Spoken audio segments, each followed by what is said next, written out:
নমস্কার বন্ধুরা, রিঙ্কির রান্নাঘরে আপনাদের সকলকে স্বাগত জানাই। যেদিন আমার রান্না করতে একদম ইচ্ছে করে না অথচ রান্না করতেই হবে, সেদিন আমি ডিম দিয়ে কোনো রেসিপি ট্রাই করি। আমার মনে হয় সবথেকে সহজ রান্না হচ্ছে আলু দিয়ে ডিম কষা।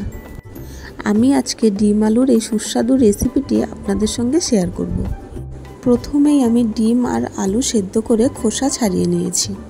এখানে আমি ছোট সাইজের আলুগুলো নিয়েছি।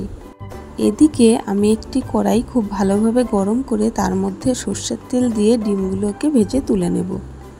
এবার ওই তেলেই ফোড়নের জন্য দিয়ে দিচ্ছি গোটা জিরে, তেজপাতা, শুকনো লঙ্কা। ফোড়নটা একটু নাড়িয়ে চাড়িয়ে তার মধ্যে দিয়ে দেব পেঁয়াজ কুচি।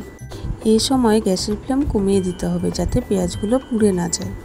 পেঁয়াজগুলো হালকা বাদামি করে ভাজা হয়ে গেলে এর মধ্যে আমি দিয়ে দেব আগে থেকে সেদ্ধ করে রাখা আলুগুলো। এবার ওই আলুগুলোর মধ্যে দিয়ে দেব লবণ আর হলুদ। এবার গ্যাসের ফ্লেম বাড়িয়ে দিয়ে আলুগুলোকে খুব ভালোভাবে লাল লাল করে ভেজে নেব। আলুগুলো এদিকে ভাজা হতে থাক আর আমি ওদিকে মশলাটি রেডি করে নিচ্ছি। মশলার জন্য নিয়ে নিচ্ছি লঙ্কা, জিরে, আদা, রসুন আর পেঁয়াজ কুচি। খুব সুন্দরভাবে একটি পেস্ট তৈরি করে ওই ভাজা আলুগুলোর মধ্যে ওই মশলাটি আমি দিয়ে দেব। এবার মশলাটি খুব ভালোভাবে নাড়িয়ে চাড়িয়ে কষিয়ে নিতে হবে। মশলাটি যত ভালোভাবে কষানো হবে এই ডিম কষা খেতে ততই টেস্ট হবে। মশলাটি খুব সুন্দরভাবে কষানো হয়ে গেলে আমি 1 গ্লাস মতো গরম জল এখানে দিয়ে দেব। ঝোল যখন ফুটে উঠবে তখন এর মধ্যে দিয়ে দেব আগে থেকে ভেজে তুলে রাখা ডিমগুলো। ডিমগুলো দিয়ে খুব ভালোভাবে নাড়িয়ে চাড়িয়ে দিলেই রেডি হয়ে গেল বাঙালিদের খুবই প্রিয় ও সুস্বাদু এই ডিম কষা রেসিপিটি।